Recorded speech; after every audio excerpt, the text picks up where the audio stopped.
Welcome, Area 3 Rotarians and special guests. Welcome to now, which is our 10th annual Vocational Ethics Day. My name is John Credelli, and I'm with Eden Prairie AM Rotary Club, and we're pleased to have you with us to be part of this very, very special vocational service program, and it's always my privilege to have this chance to MC and be part of this event. As a courtesy to all the participants that are here, I'd just like to invite you to place all electronic devices, their cell phones, and everything but maybe hearing aids and pacemakers. If you could put them on silent.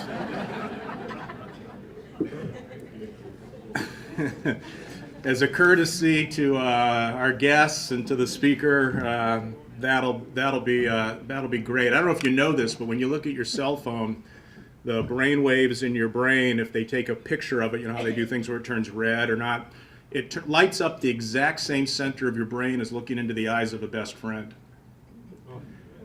And so when we're going like this throughout the day, that's that edge of addiction where it's happening, to be able to set that down and put it away. If you're looking at Facebook or an app that you have kind of a cult-like relationship with, it's the exact same brain pattern as going to church. Just saying. That's the research. So see if we can go 50 minutes. Okay. Rotary emphasizes 5 avenues of service and carrying out our motto of service above self. And Rotarians spend much of our time and efforts on club service and on community service, international service, vocational service, and also on youth service. But today we want to really emphasize and highlight 2 avenues, vocational service and youth service.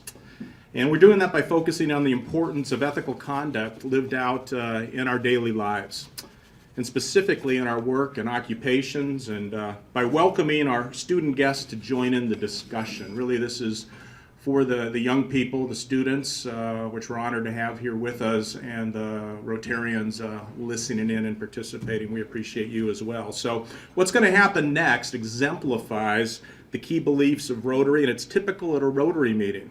We'll begin with our invocation by Pastor Arthur Rauner of the Edina Noon Rotary Club, which will be followed by the Pledge of Allegiance and the 4-way test. Now, let's welcome Arthur, 50 years plus a Rotarian. Arthur, come on up for the end.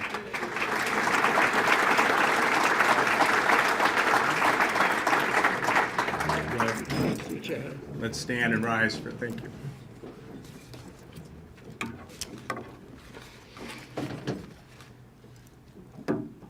Well, we're not in church, but we're going to pray.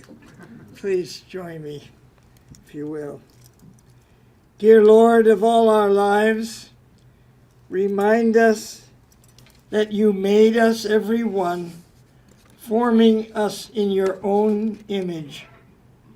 Thank you that in tumultuous times, with dismay and outrage and anger and self-righteousness and self-centeredness, so easily making us lose our way and forget who we are, that you remind us that we are children of the Heavenly Father, and that you have the whole world in your hands, and that you love us and mean to do good in our lives and to use us to do good in your world.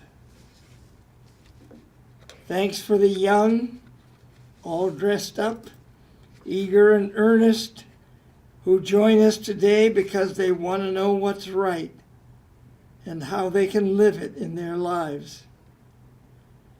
Remind us it's not too late for the rest of us to still make a difference in the world, to still say sorry, to forgive, to be glad for second chances in life because of you, who came to show us the way. Bless Michael, who comes to bear his heart and open his life to us, to show us how to start again and not give up, but live in hope. Renew a right spirit in us all. Thanks for Rotary that helps us, and churches and mosques and synagogues and temples and teachers and parents and 1,000 friends, and you, Lord, who walks with us on the way. We are so grateful. Amen. I pledge allegiance to the flag of the United States of America and to the republic for which it stands, one nation under God, indivisible, with liberty and justice for all. The four-way test. Is it the truth? Is it fair to all concerned? Will it build goodwill and better friendships? And it will be beneficial to all men.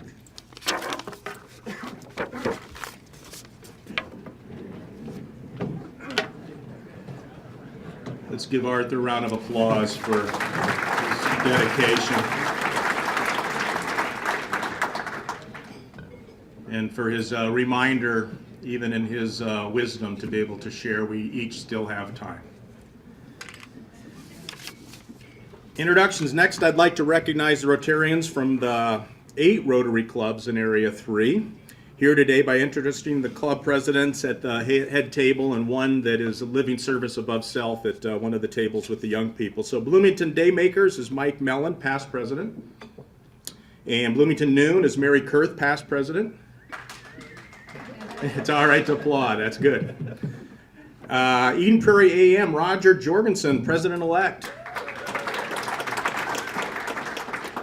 Eden Prairie Noon is Rick Johnson. The bribes worked. Okay. Eden Prairie Noon, okay. Edina Morningside, Tom Gump. A lot of love people up here. We've got Edina Noon, Ann Platt. Awesome, Edina. Richfield, Chip Groff. Sitting out here with the students.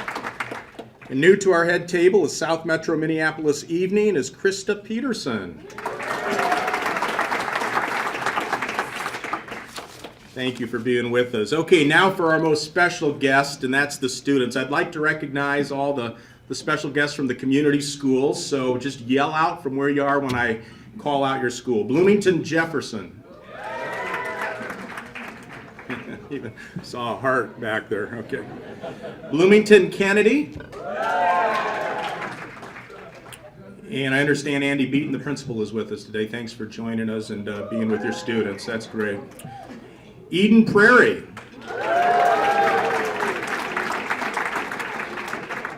Edina. Getting the wave started. Okay. One person wave. and Richfield. I want to thank you all for being with us today, and I'm glad that you're here. I want to apologize that you had to miss the school lunch, and but got to enjoy everything that the Edina Country Club has prepared for us, and I hope that you enjoyed that. Let's give the wait staff a round of applause.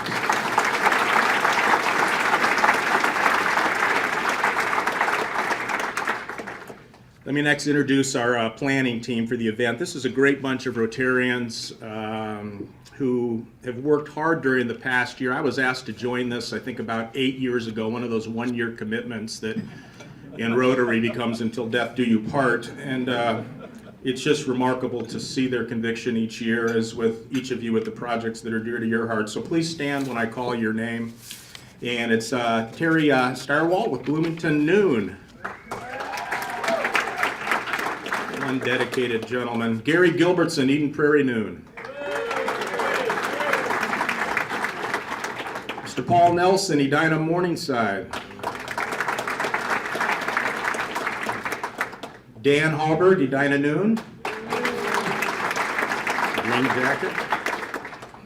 Wayne Harmon, Edina Noon. And Chip Groth with Richfield. And then just myself, I put that down.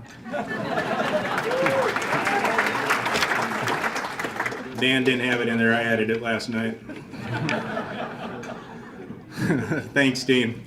Now, we have another member, and prayers for him. Jack Cummings is a member of the Bloomington Daymakers and a longtime committee member, and he could not be with us today because he's battling multiple myeloma, cancer of the blood and bone marrow, and wow, I'm going to tear up. We've been having some email strings going back and forth, and he's been very open about the process, and we pray for his recovery. Please keep Jack and his family in your thoughts and prayers, so we appreciate that. So. This one's always a tender one for me when we have a student that will join us. Alexandra Gonzalez is with us from Paraguay, and she is an exchange student with the Eden Prairie High School and attends our club meeting. She has a few heartfelt thoughts to share about the Rotary Youth Exchange Program, so please help me as we call her Allie.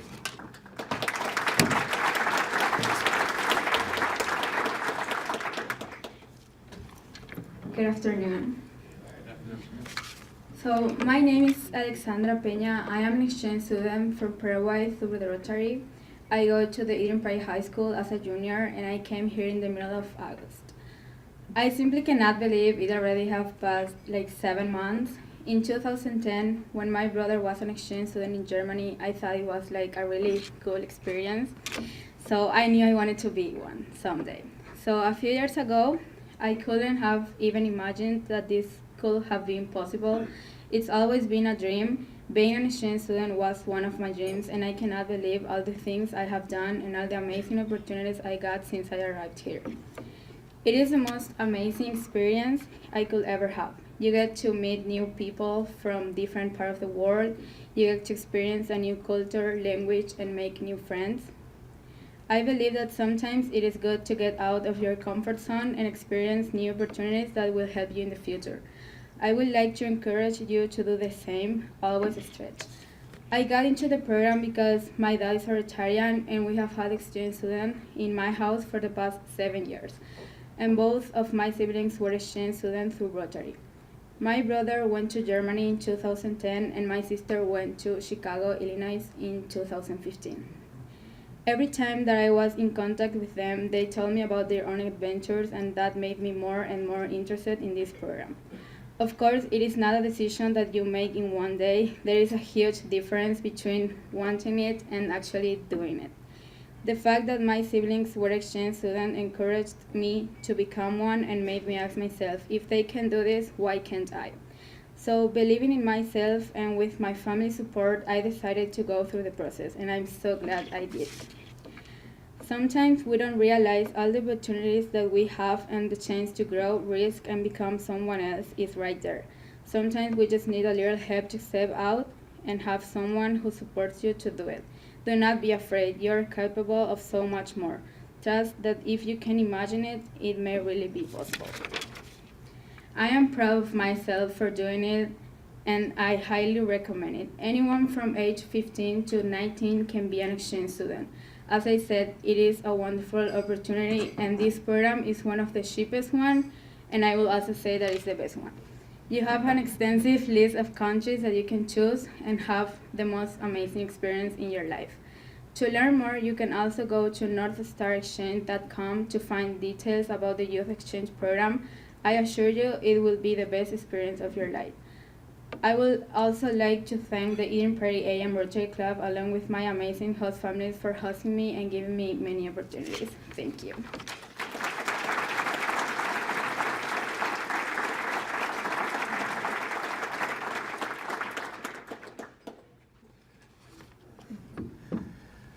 Thanks, Allie. That was so well shared and from the heart.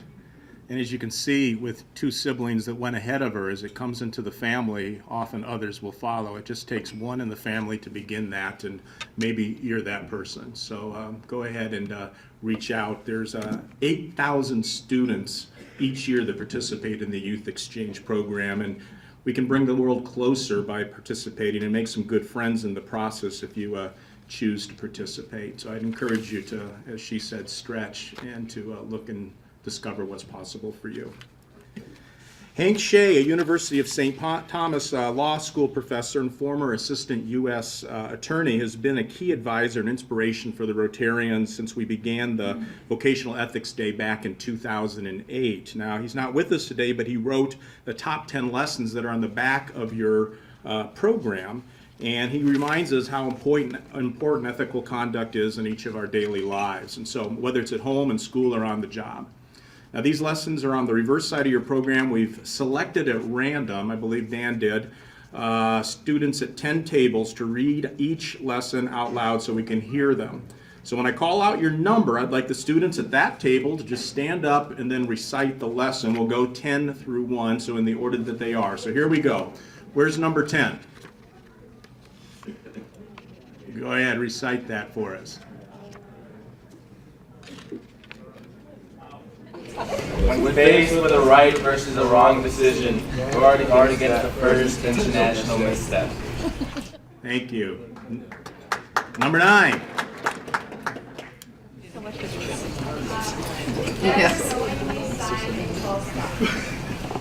Number 8. Never compound or try to bury your mistakes. Number 7. Do not follow directions from others who believe to be improper or unethical. Number 6. No matter what your position in your organization, lead by example. Number 5. Avoid the perils of willful blindness. 4. When faced with an ethical dilemma, seek advice and counsel from others. Great. Number 3.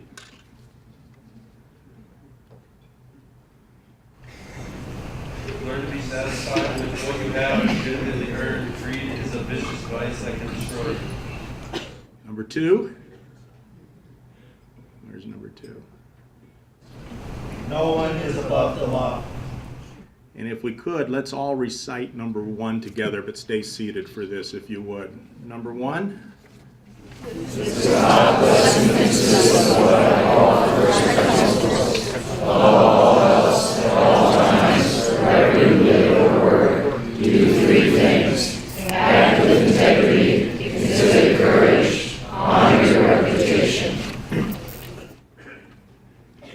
Well done, everyone. Give yourselves a round of applause there. 10 minutes. Okay, now for our speaker. It's going to be my pleasure to introduce Michael. I've had the privilege to get to know him. I've been to his studio a few times and on the phone many times with him as well. And you're in for, I think, a pretty amazing message today. After his remarks, there may be time for questions and comments from the audience, and this is an opportunity for us to become very personal and candid for you, and so depending on the window that might be available, but think of whatever you'd like to ask and explore. Also, let's thank Tim back here, Tim Sass with Bloomington Cable, for recording today's program. You can contact them for copies of the program and see when it's available. And then no later than 1:30 today, Edina New Rotary President Ann Platt will come up and she'll thank our speaker. So now for our speaker. Our keynote speaker today is Michael Bellotti. He's a native of Bloomington. He attended Olson Junior High and he attended Kennedy High School. He now resides on the border of St. Paul, where he lives in an artist community building. He's painted professionally for 5 of the 10 years that since he was introduced to painting and when art began in his life. Michael's also the co-founder and the artistic force behind the Adam Carter Foundation. It's named in honor of his 18-year-old cousin who died of leukemia. The foundation selects a child by word of mouth or from sites such as Caring Bridge, and then through family or friends or other means, yet without the parents' knowledge, a favorite or defining picture of the child is found. The picture is then sent to Michael, who replicates it on an oil canvas, such as what you see up here, and then it's framed and the portrait is delivered unannounced to the family as a gift. Some 40 paintings have been compassionately created and delivered to date. Michael has painted and shared via social media tribute paintings of hip hop artists in the likes of Snoop Dogg, Atmosphere's lead singer Sean Daly, who goes as Slug, also singer, poet, and spoken word artist Dessen, singer, and activist Brother Ali. Michael often steps into schools as a guest teacher and artist to create special hands-on classes and leads the private events called Brushed, which are painting parties as intimate as 6 people and as large as 70. In his free time, he enjoys jumping out of perfectly good airplanes. Michael's life story in many ways is inspirational contradiction. It's filled with twists and turns and unexpected outcomes. Through it all, he found both his passion and a path where art saved his life. Please help me welcome our guest speaker today and our friend, Michael Bellotti.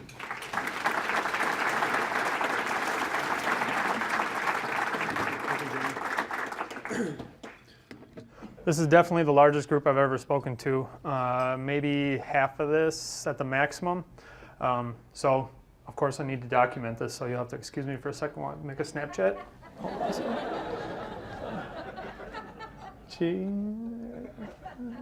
Snap story real quick. Okay. The older set in here may not understand what that is. If you don't know what it is, there's somebody at your table that does. Well, after that introduction, I don't know if there's much more I need to say, really, is there?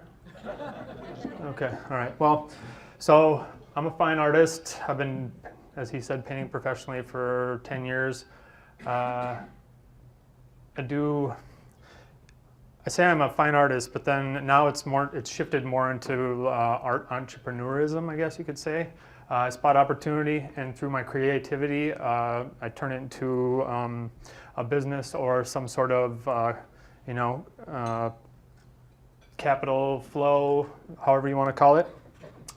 So since I'm a visual artist, I have a very extensive slideshow. Okay, so I'll just kind of walk you through. I like to talk about the art first, the boring part of it all, and so I'll flip through the slides. I don't know if you may be able to see all the way back there, but so I basically started with pencil portraits, with graphite on paper. This is my first studio building. It's over in St. Paul. That's where I basically built my entire business at. Since then, I've expanded into a second studio space over in Northeast Minneapolis in the Northrop King building. If you don't know about it, it's the biggest arts building in the Midwest, basically. It's 4 stories, probably 250 studios. During Art World, there's probably over 400 artists of every type of thing you could ever imagine that's made creatively. Jewelry, clothing, photography, sculpture, glass, all of it is in that building in some fashion. There's the inside of my first studio. This is the book I bought when I first started doing pencil drawing. A friend of mine was doing some, practicing it, and it looked interesting to me.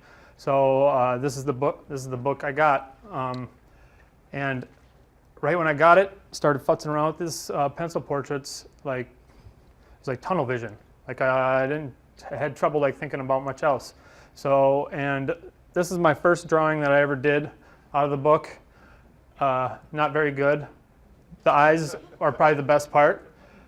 Well, shortly, I wouldn't say a few months after this one, this is my one of the closest to the last pencil portraits I ever did. So you can see the difference. I got good very quickly, but that's because I dedicated all my time to it, So shortly after that, there's one of my daughter. I discovered this guy. Do you all know who he is? Bob Ross, paints happy trees. He's got a very, very simple system that teaches you the fundamentals and gives you a good foundation in oil painting. And a lot of people, they want to start oil painting and they buy a bunch of paints and then they don't know where to go with it from there. And then next thing you know, they're selling you their oil paints, which is good for me, but not for them. But Bob Ross's system is very, very simple.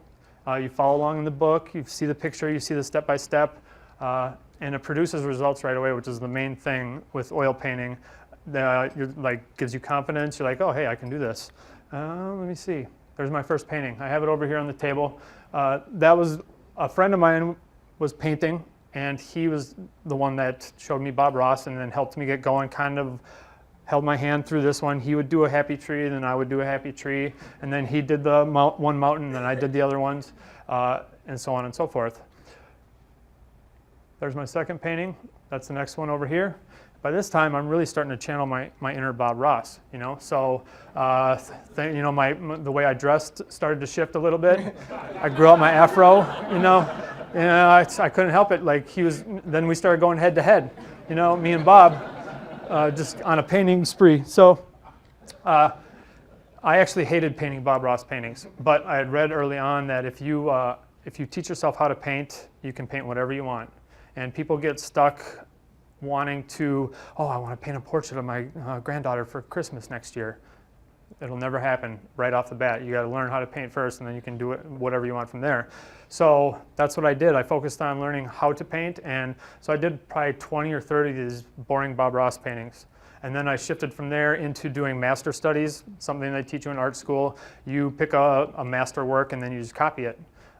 So you're learning through that, you're learning, you know, color composition, all that drawing, practice, and you adopt certain things from each person you copy. And I did an enormous amount of copies because at the time that's all I really had, you know, access to or inspiration from was books and magazines. So yeah, so this is an example of it. The master's on the left, my version of it's on the right. So I got really good at making knockoffs. So, but I would never present it as my painting. It was always a study of Pinot's, whatever, flamenco dancer, I think that one was called. So, yeah. So, and then I found artists that I personally enjoyed and just started studying them and watching them and copying their paintings.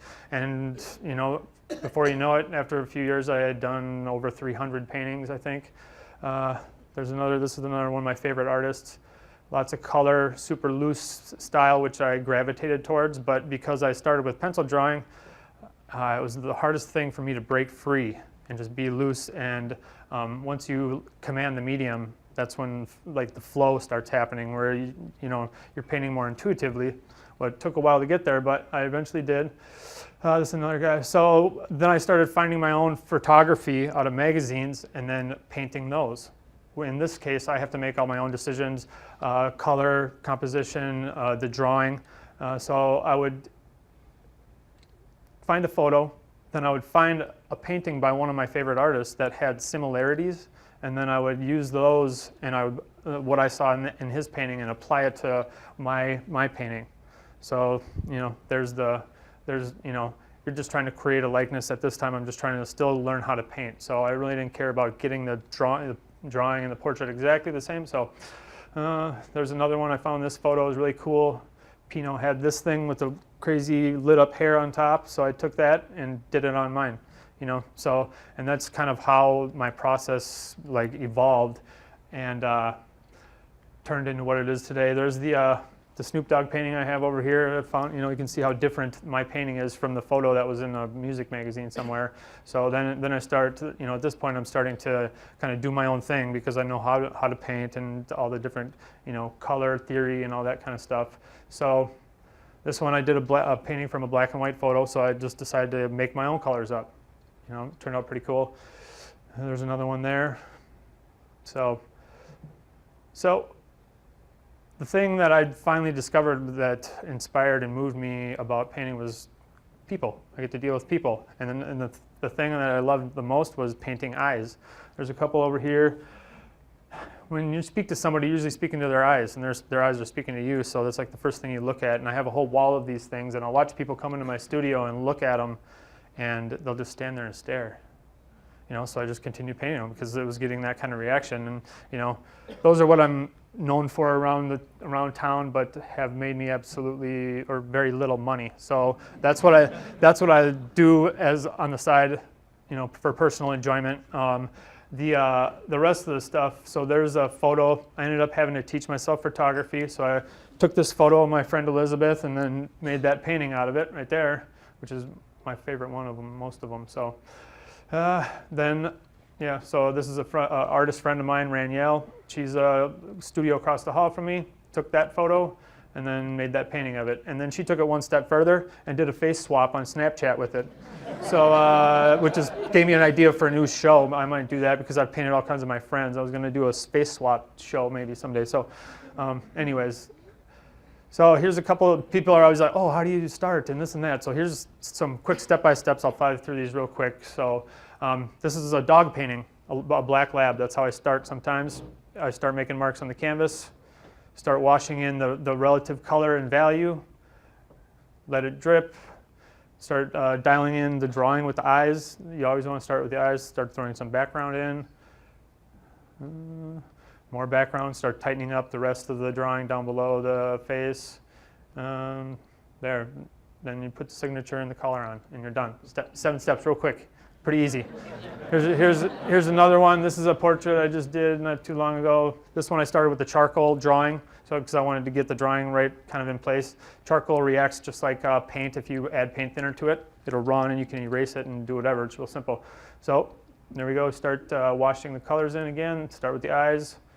Get the eyes in. The second you get those little highlights in the eyes, everything else falls into place, because that's where the whole entire face, the facial features are built off of the eyes, the measurements of an eye all the way around the head. So that's how you kind of build your entire portrait. Slowly work your way down. Lips and jaws, the hardest thing for me. I hate them. But this one turned out okay, and then I think that's done right there. So I've done a lot of commission work for people, obviously painting kids and dogs and boats and houses and things, and yes, everything is for sale also, just so you know, and I do take credit cards. So one of the things I did get commissioned for was I got chosen as one of the artists for the U.S. Bank Stadium. I was commissioned. I used painting of Alan Page to get into it. They chose me because of that painting, and then they wanted the other 4 Purple People Eaters.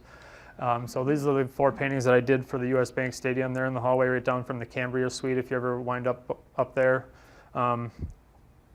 There's the Alan Page piece that got me into the stadium, and then they wanted the other 4, so these are the other: Jim Marshall, Gary Larson, and Carl Eller. So that was a pretty cool experience. Then I was also commissioned to paint Coach Burns.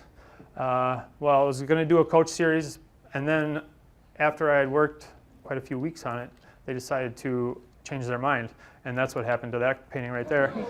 So, yeah, it wasn't a good situation, but it felt really good. So, anyways, so they had a big reception for us all at the stadium. There's 3 former players that are now artists that were in the collection. He was one of them, and I painted him. So him and I are together in front of his painting. There he is signing my book.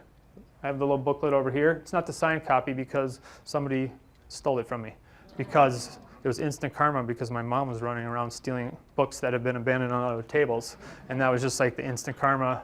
I found out later that night that my book had gotten, repurposed from somebody else. So, yeah. It's pretty cool. He was super enthused about it. Just see his, when he was a young, strapping man in his prime. He's cool. So another thing that I do as part of my business is I do the wine and painting parties. Everybody knows about them. This was my very first class. I bought enough spots to do like 10 or 15 people or whatever. And then through the power of social media, it's like 30 classes later, I'm doing 65 people. And then it just kind of grew from there, because I kind of got on board in Minneapolis, in this area, when there was a lot of people doing it, but not quite as many as there are now. Now it's just completely flooded, and it's a far different market. So then that evolved into the palette sign painting classes, obviously, because I spotted that the market was getting flooded, and people were have a whole closet full of these paintings that they really don't like, because they are more there for the socializing and the wine and stuff like that. So, then I saw this thing, kind of the do-it-yourself revolution kind of happening. So I jumped on board. Also forced me to learn how to do Adobe Illustrator, run a stencil cutting machine.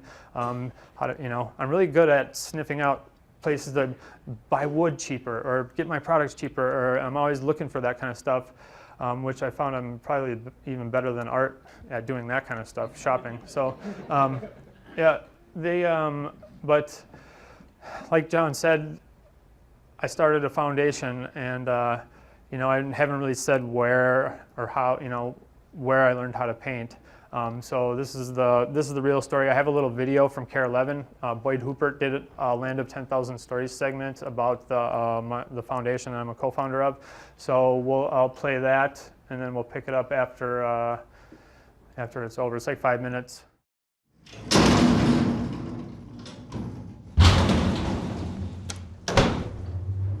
Life sometimes carries us to deep, dark places.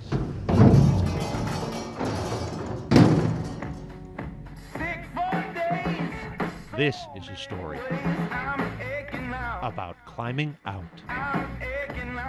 It's pretty tough once you get in that deep to get out of it on your own, you know? Michael Bellotti owes his art to pictures of a different sort. To listen to the judge convict him, it's probably one of the worst things a parent could ever hear. Diana Williams sat in that Minneapolis courtroom Yep. as her son was sentenced to 12 years in federal prison. Yeah, it's just such a long time, and There'd been multiple arrests for dealing drugs. it doesn't even seem real. At 24, Yep. Michael couldn't get much lower. Yep.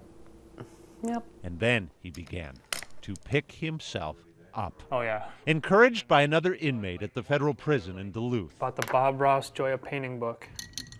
for the first time ever, Ever. Michael started painting. Every day I could. Every single day. He wasn't this polished at first, but day after day, The whole day. Michael would scour other inmates' magazines for pictures and paint them. Oh, it was my escape from, life in there. Michael had been given a gift, That's what I think. but at his mother's urging, he was about to give one back. We got this the first Christmas without Adam. Michael's aunt, Mary Carter, lost her son Adam to leukemia 4 years into Michael's sentence. Gosh, it was so dark. Yeah, I was lost. She'd heard Michael had taken up painting in prison, but never expected a delivery like this. I knew right then that that was something that we could do. And when Mary saw the sweet 10-year-old in a newspaper obituary, she was ready. Just out of the blue, here's this woman who comes and delivers to me a beautiful painting and portrait of my daughter. Krista Johnson And, broke just- into tears. He actually just captured everything about her that was so beautiful in that painting. She, too, had lost her daughter McKenna to cancer, but that portrait from prison. Every morning when I come downstairs, it's the first thing I see. And I left there going, oh my gosh, I can't wait to do the next one. And neither could Michael. These have to be perfect. It's representing a lost life. In all, more than 30 grieving families have been blessed by one of Michael's paintings. It's not just brushstrokes anymore. Nor is this a prison. Upon his release just last year, after more than a decade behind bars, the former drug dealer who'd never before picked up a brush opened his own studio. I definitely think that there was some divine intervention at some point. And I believe that things happen for a reason. If Michael hadn't gone to prison, he would never have found his talent. That's amazing. His Aunt Mary wouldn't have found comfort delivering his portraits. Yeah, I think this eyeglass right here. And Mary Catherine Vernig would not be found on Michael's easel. Valedictorian, female student athlete of the year, and a month and a half later, she's fighting for her life. Mary's parents, Patty and Arden Vernig, are both doctors at the hospital in Onamia, where a play barn now stands as a memorial to the girl who lost to cancer both her dream of being a veterinarian and her life. Oh, Mary. Patty and Arden will likely never meet the artist who captured on canvas their Mary's spirit. Nice. After years of selfish behavior, Michael decided in prison these deliveries will always belong to his aunt and his mother. This one thing will never be about him. He really did a good job. Thank you. Even deep, dark places have switches. It was an honor. Thank you. And Michael Bellotti is doing his best to turn the lights back on. And get up and dance some more. Boyd Hooper, KARE 11 News, St. Paul.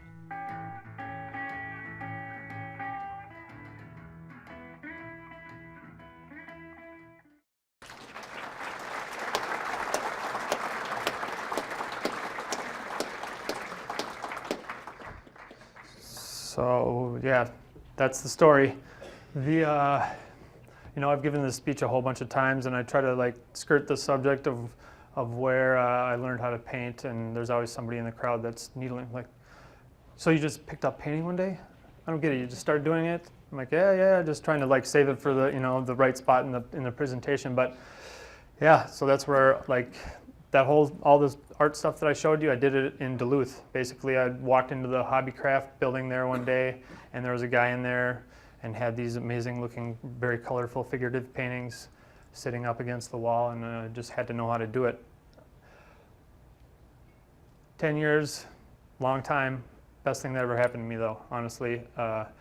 The way things have played out during and since then, like, wouldn't have happened in the right order or at all if it wouldn't have been, a 151-month sentence, which I did 10 years off of.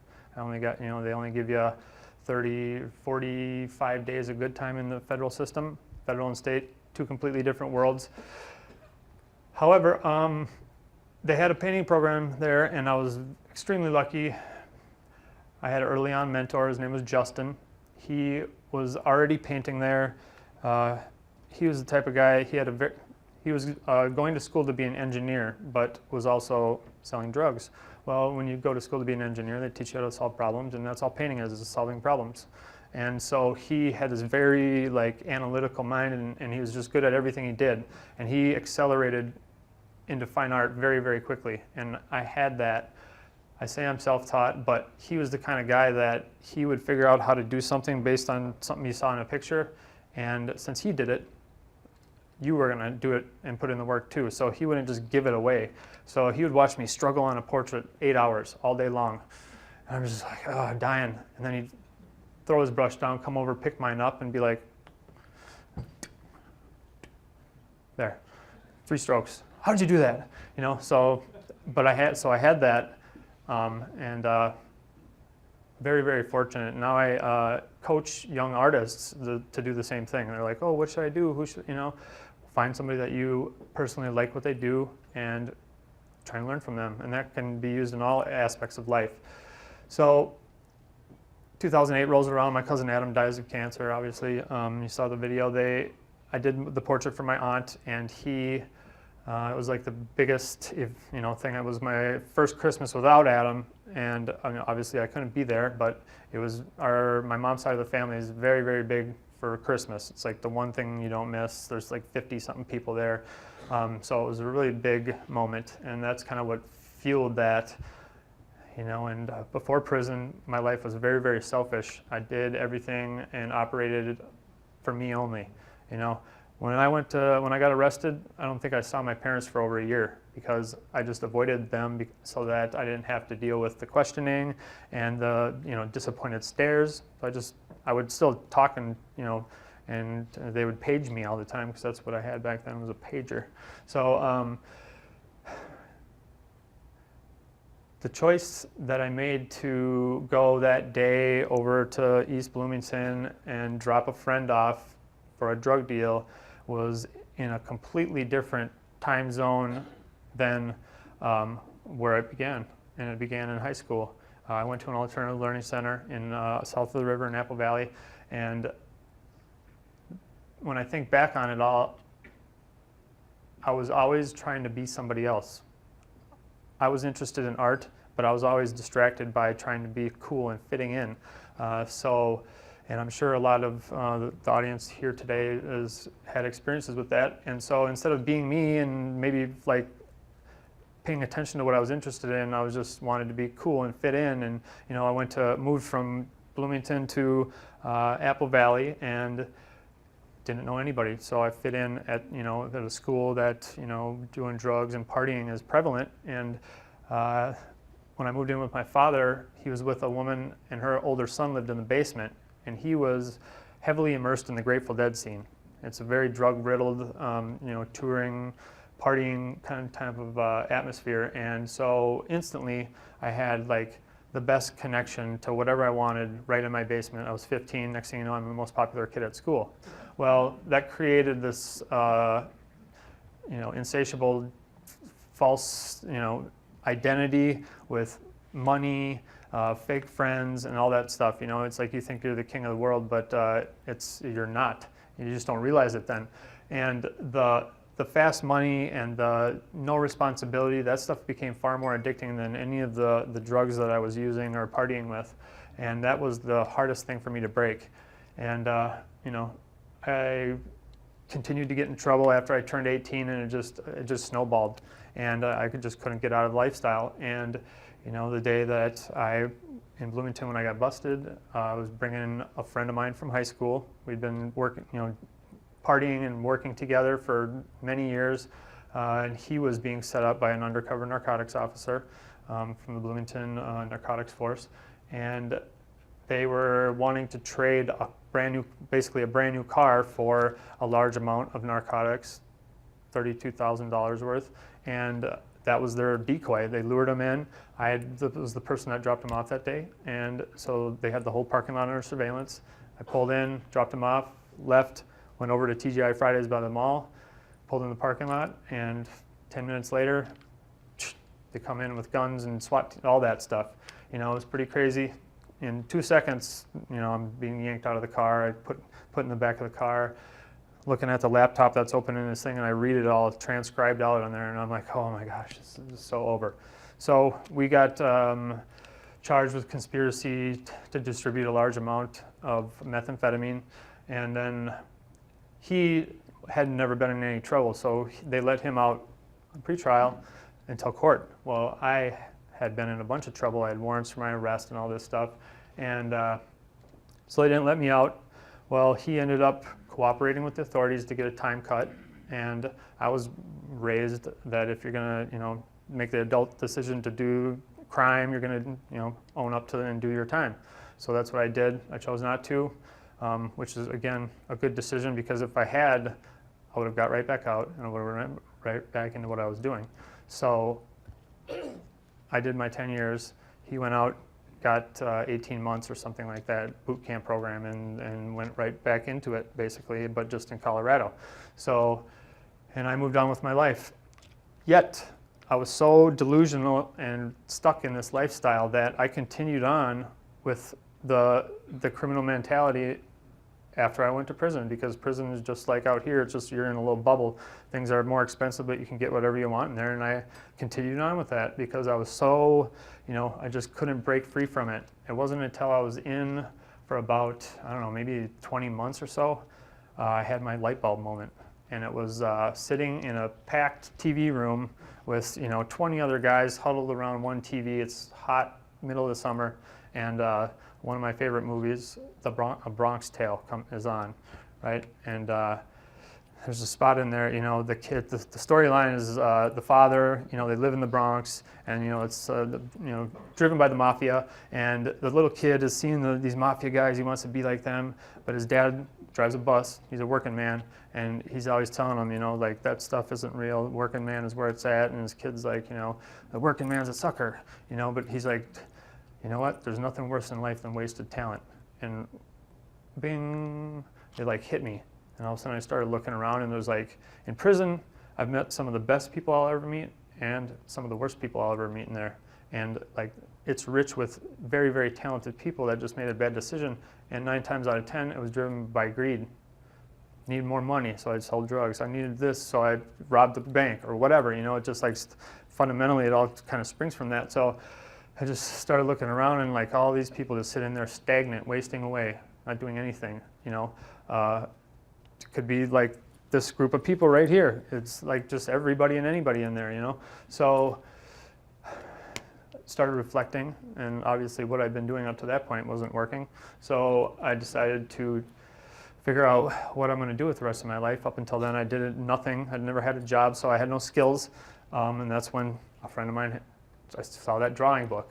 So I was like, hey, I'll try this. And when I think back on it, in high school, I was out, anytime in art class, we were given an art project, I'd be all over it. And I'd, you know, take it to the next level and just, but then I'd leave school and it'd be right back to the, up to no good, you know? So that's why prison was, you know, I always say it was like people come in my studio and they're like, oh my gosh, you're so good. How'd you get so good? I'm self-taught. But wow, how do you do that? You know, every time they come in, they're like, so did you go to MCAD or did you study at Atelier Locke or whatever? I'm like, no, I studied at the School of Hard Knocks or something like that. I just, BS with them. But I had the unfortunate advantage of being able to focus everything on one thing without any distractions or responsibilities or outside influences or anything. So that's what I did. Once I found art, not only did I find, an outlet for time in there, but I finally discovered like who I was. And up until then, what are you going to do when you grow up? No idea, never, because I was always trying to be somebody else in school and chase these popular kids and do what they were doing and have a nice car and all that kind of stuff. So instead of like seeing, oh, hey, I like art, maybe I can do this, and all people are always, I hear it all the time when I talk to, older business people, and I'm like, yeah, I'm an artist. They're like, you make a living at that? I'm like, yeah, but it's like I do a lot more than just art. I paint what I love. I paint what I know will sell, but I also love. I do commissions. I do the painting parties. I do the palette parties, and then I do, because I paint from photograph. I bought photography gear, and now I do photography too. So and they all generate. And if you stick enough irons in the fire, and started off like this because I was just surviving on portraits. And then all of a sudden it was like this, and then it was like this, and pretty soon it's just like on the upward rise. But I rarely sleep, and I don't have much of a life because I spend, 20 hours in the studio on the regular, and like maybe 24 if one of these guys comes through for a project or something because they talk a lot. So, but yeah, that's the kind of the, the cycle of things that I found myself in, and I'm sure there's a lot of you kids here that can relate to that, being in high school. That's why I always stress, I work a lot with the Integrated Arts Academy. It's a high school over in Chaska, and like, it used to be an ALC, but it's now an art elect high school, so their program is very heavily art based, but it's, I still see it. It's like I see me sitting there, and that's why I'm always stressing, man, don't you like to paint this one thing, then do it. Who cares about this person over here? Because there's like the one really good painter there, and now all the other kids are trying to paint the same thing that she is, And I'm like, she paints that, you paint something different, paint what you enjoy. So that's just like one of the big, discover what you're passionate about if you can. Even if it's a little thing, we're in the time of extreme opportunity with the internet and social media. Like my entire business was built off of Facebook, just posting and being very vigilant about all that kind of stuff, boosting my post on the social media pages, and then Instagram. I built this humongous Instagram following. But it's just like anything though, you get out of it what you put into it. I put a ton of time into Instagram, and now I got 15,000 followers, but other than that, it hasn't really generated anything other than the fact that I have 15,000 followers. But these, I have a bunch of friends that are professional artists also. A lot of them are trained on the collegiate level with masters in fine arts degrees and all that stuff. And every time I encounter them, they're always like, oh, these are pretty pictures, but you need to put something more into your art. And that's what inspired this series right here. These two paintings that are at the end of the table here, the self-portraits, basically. The first one was basically just an experiment to see how I could affix letters to the panel. Well, so when I was talking to my friend one day, she was like, what? She really didn't know me. She's like, what do you, tell me about your life, Where did you learn how to paint? I'm like, prison. She's like, what? Oh my God, that's it right there. Do you have anything from that time? I'm like, I do. I don't know why I saved them, but I have 10 years worth of correspondence that people wrote to me. It's this humongous plastic tub. It's kind of crazy to see 10 years of your life fitting in one little plastic bin, but so I started digging through them and experimented with fixing the letters that people wrote to me to the panel and then painting over the top of it. This was going to be an experiment, but this is a monochrome portrait. Monochrome portraits, you don't need to paint a highlight on, you can just wipe it away so it goes back down to the white, the white canvas or whatever. Well, I wiped this highlight away on my lip and the word sorry appeared written from underneath where, so that became a piece in the collection. This piece right here is, I was more picky and choosy about what I affixed to the panel. This is all the stuff that's on here is stuff that people wrote me right when I got arrested. The money is the photocopied buy money that they used to set up my friend. And then I painted this gray portrait because, representing that, the feeling, gray, whatever. Well, as it sat, it was boring and I hated it. It was probably the worst one of the portraits I'd ever done. It needed something else. And I use this an analogy a lot. They say it often in art. In order to grow and learn and all that kind of stuff, you have to be bold enough to risk losing it all to make it better. And that's what I did here. I broke the thing in half. It's a masonite panel. I scored the back of it a little bit and was just like, snapped it over the table and then mounted it in a floater frame so it's a little bit apart, and it's called busted. So, but that whole little analogy applies to a lot of things in life. You got to be bold enough to, take the leap or whatever to, either change or fix things, but then you learn and grow, which I pursue as often as possible. I always stress, especially to kids, to never hesitate to tell your story. It's one of the things that's helped. Art has been the great connector for me. Considering I stop and laugh about it all the time, considering where I was, and then now the places that I find myself in, country clubs and things like that. Going from federal prison to country clubs, I do my painting parties that I've done them here. I've done Bear Path, all over the place. And then I kind of chuckle and like, well, I'm teaching these people how to paint, and I came from prison. It's kind of just a crazy, and a lot of that stems from being able to tell my story. I never hide it. I use it as a springboard and a tool, actually, and it's propelled me into a lot of cool situations, meeting cool people. I did an art thing at Nordstrom's, and they auctioned off the painting they paid me for to a customer that bought a bottle of Creed perfume. Well, that guy was an attorney, my friend said. Well, it turned out he was the lead prosecuting attorney for Carver County. And they were having an annual retreat coming up, and they have a speaker. Would you like to come speak for us? Yes. Okay, we'll pay you $300 for an hour and a half. Sweet. Do you know where we get this money? We get a percentage of drug bust money every year, and we're going to pay you with it. So I'm like, wow, isn't that a full circle event right there? If you've ever seen one, it's like, okay, cool. And then I just went there and basically told them, they wanted to know more about the system and how it's dysfunctional, So. Yeah, but it was interesting. Never in a million years, if they had just known me, if there wasn't the art element, I don't know. It's brought me a lot of places. So yeah, what's your story? Be true to yourself. That's another thing, because I was, it's hard. Peer pressure is a crazy force, and it steered me completely wrong. But finally found myself at 27 or whatever. Take a leap of faith. He said I skydive. I do it, that's another thing, is self-conquering your fears. I did the youth awareness program in prison where they brought us into the Duluth High School. I was Michael Bellotti. I was nervous beyond belief.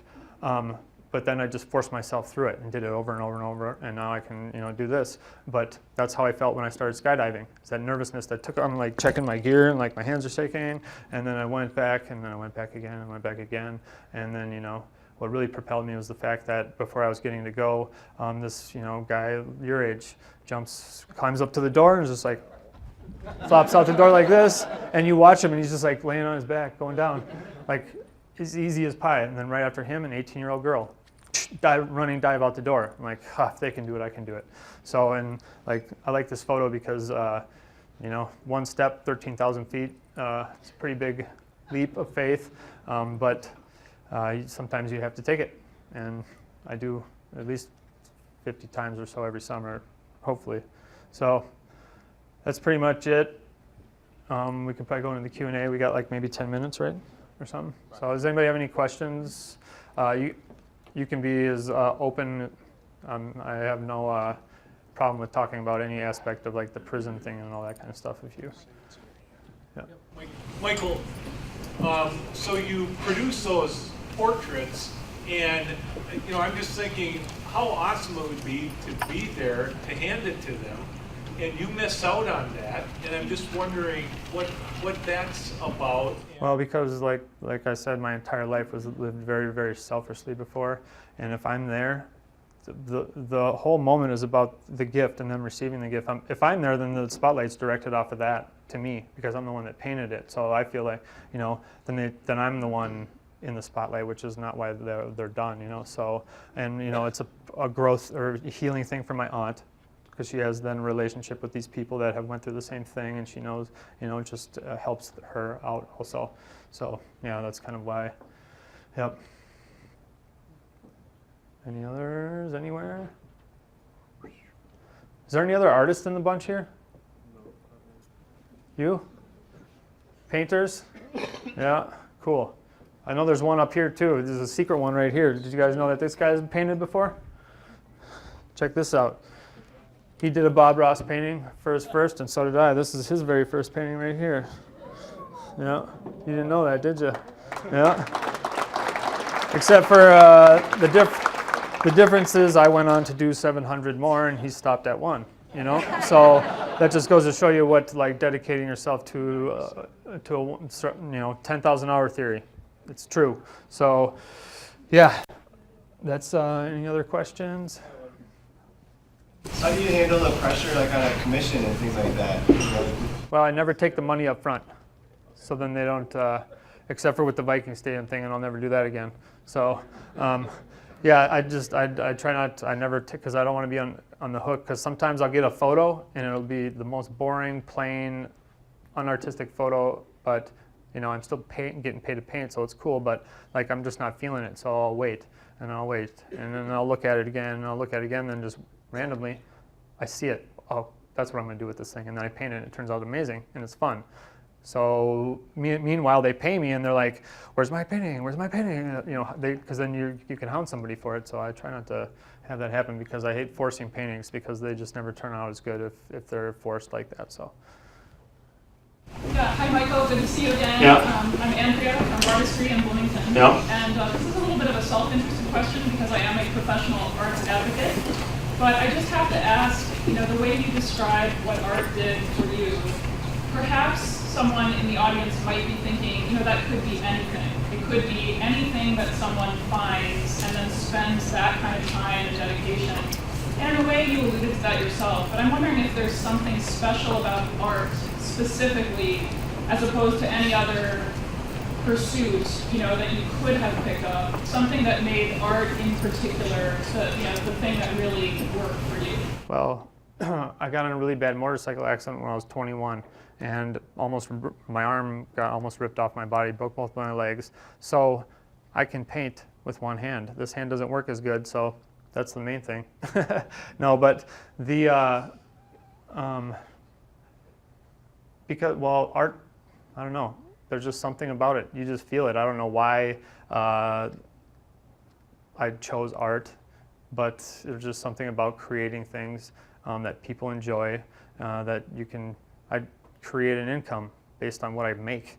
So, I mean, and like the art hustle is just very similar to the pre-prison hustle, except for it's with positive things, and I get to give back to people, and I get to teach people, and I get to do that doing something that I love. So, I mean, all of that in itself is enough to make art the thing for me. So, is that it? Any other questions? No? If you wish to stay afterwards, I think Michael will be able to answer a few questions. I know we have to get the students out of here and their buses, otherwise the principals might be a little upset with Rotary. Michael, thank you for joining us today. I mean, what an incredible story. I hate to say this, but I'm glad you did wrong. So that, so you could find your passion. It was just an awesome story. Thank you for being so open and sharing with us. Rotary is an international organization of 1.2 million professional leaders and business owners. We have many areas of focus, one being education. All of you are here as an example of that. And we are very much in tune to supporting education. We would like to give honorarium in your name to the Edina Give and Go program, which is an organization that allows students in the Edina school system to participate in programs that they may not otherwise be able to afford. So thank you for joining us today. I mean, what an incredible story.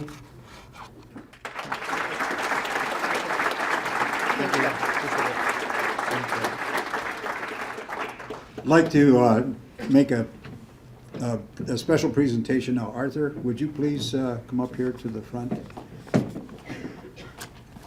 That's fine.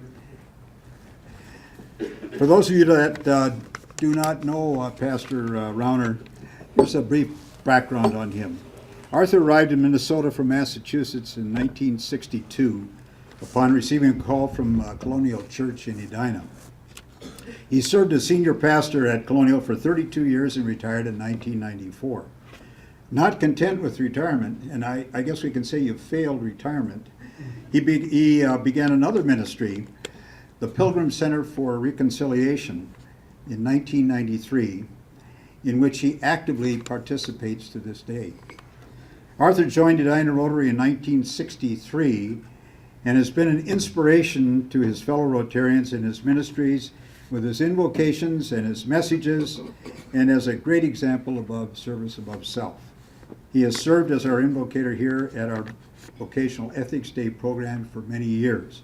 So Arthur, Michael, on behalf of your fellow Rotarians, I'd like to present this portrait of you. Michael, would you, here we, how about this? You want That's where we want to go here. Oh!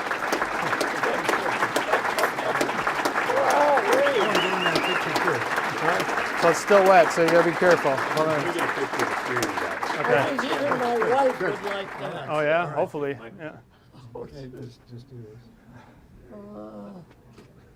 Yeah, I'm glad I came. I'm glad you did too. Yeah, so we've had calls for places to hang this portrait, Arthur. I think the Minneapolis Institute of Art is called, and the Minnesota Historical Society. And you know, where's the mayor here, Jim Hovland? Is he here today? I guess not. You know, I was thinking that he might want to hang that in his office too, as a possibility. Or the other possibility is the Caribou Coffee Shop over there on Eden Avenue, which is a favorite of yours too. So, yeah. If you want it, you can get it off eBay later. Thank you so much. I'll set it over here. We'll put it over here so it doesn't, for sure. John?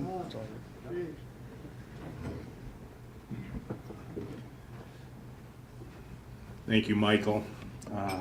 And Michael will be staying after for anyone that has the opportunity to visit. I believe he has some cards and flyers up on this table as well if you'd like to get his address or email and be in contact in any way. Thank you for that heartfelt and so open and authentic message and presentation, and for being real and for showing up to truly live and then express your passion.